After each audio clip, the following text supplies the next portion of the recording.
മുക്സിനാസു അതിനോടൊപ്പം ഉണ്ട് കൊച്ചിയിൽ നിന്ന്. മുക്സിന, കൊച്ചിയിലെ സിറ്റുവേഷൻ എന്താണ് എന്ന് വെച്ചാൽ കഴിഞ്ഞ കുറേ ദിവസങ്ങളായിട്ട് നമ്മൾ സപ്ലൈകോ റിപ്പോർട്ട് ചെയ്തുകൊണ്ടേയിരിക്കുന്നു അവിടെ സാധനങ്ങളില്ല എന്നുള്ളത്. ആളുകൾ എന്തുമാത്രം ആശ്രയിക്കുന്ന ഒരു കേന്ദ്രമാണ് നിങ്ങളുടെ ജില്ലയിൽ ഈ സപ്ലൈകോ. അവിടെ എന്തുമാത്രം പ്രതിസന്ധി ഏതൊക്കെ തരത്തിലുണ്ട്?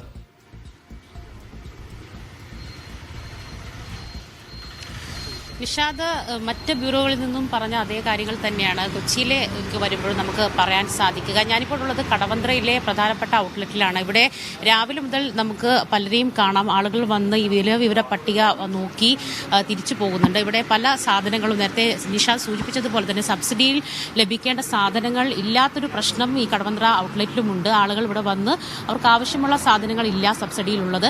മാത്രമല്ല നിലവിലെ സാഹചര്യത്തിൽ വില കൂടുന്നൊരു സാഹചര്യം കൂടിയുണ്ട്. അതുകൊണ്ട് തന്നെ ആളുകൾ വന്ന് തിരിച്ചു പോകുന്ന ഒരു കാര്യം തന്നെയാണ് കൊച്ചിയിലെ ഈ കടവന്ത്ര ഔട്ട്ലെറ്റിൽ നിന്ന് നമുക്ക് കാണാൻ സാധിക്കുന്നത്. നമുക്ക് ഈ ദൃശ്യങ്ങളിൽ കാണാം. ഫെബ്രുവരി മാസത്തെ വിലവര പട്ടികയാണ് ഇവിടെ നൽകിയിരിക്കുന്നത്. അതിൽ പഞ്ചസാര, ചെറുപയർ, കടല, മറ്റ് പയറുവർഗ്ഗങ്ങളെല്ലാം, മല്ലി, മുളക് തുടങ്ങി എല്ലാ സാധനങ്ങളുടെ വിലവര പട്ടിക ഉണ്ട്. അപ്പം നമുക്ക് സ്വാഭാവികമായി മനസ്സിലാകും ഇതിലും കൂടുതൽ വിലയായിരിക്കും ഇനി നാളെ മുതൽ ഈ വിലവര പട്ടികയിൽ ഉണ്ടാവുക.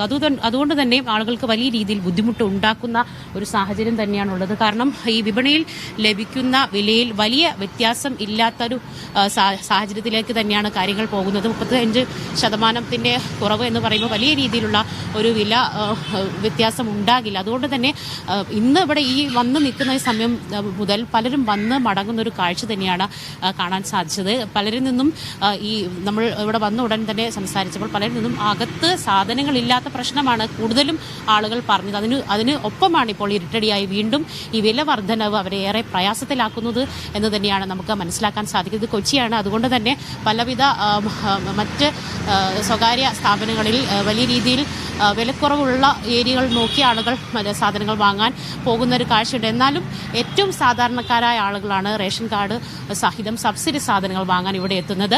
അവരെ സംബന്ധിച്ച് ഏറ്റവും കൂടുതൽ ഒരു ഇരട്ടടി തന്നെയാണ് ഈ സർക്കാരിൻ്റെ ഭാഗത്തുനിന്നുണ്ടായത്. കാരണം നിലവിൽ സബ്സിഡി സാധനങ്ങൾ ലഭ്യമല്ല. ഇനി ലഭ്യമായ സാധനങ്ങൾക്ക് വലിയ രീതിയിൽ വില നൽകി സാധനങ്ങൾ വാങ്ങി തിരിച്ചു പോകേണ്ട ഒരു ഗതികേട് തന്നെയാണ് കൊച്ചിയിൽ നിന്ന് നമുക്ക് പറയാൻ സാധിക്കുക.